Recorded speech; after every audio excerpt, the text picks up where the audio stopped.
Hi everyone, my name is Katherine McNamara. I'm a cybersecurity engineer that's worked in IT for over 10 years and currently hold over a dozen certifications, including 2 CCIEs. Welcome to my course, Operationalizing Cisco Firepower. Firewalls have been the first line of defense in network security for over 25 years and have evolved over time to become next-generation security appliances.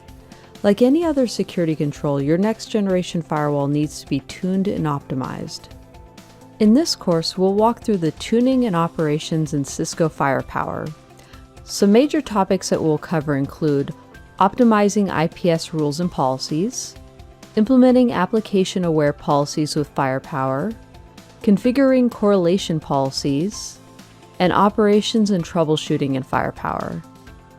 By the end of this course, you'll know how to work with the different policy layers and actions in Firepower to make it work for you, use application visibility and control to detect custom applications, create correlation policies to take actions on certain events, use dashboards and reports in Firepower to streamline operations, and troubleshoot Firepower from both the Firepower Management Center and FTD command line.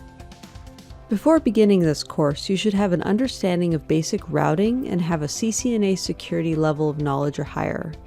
I hope you'll join me in this journey to learn how to operationalize Cisco Firepower.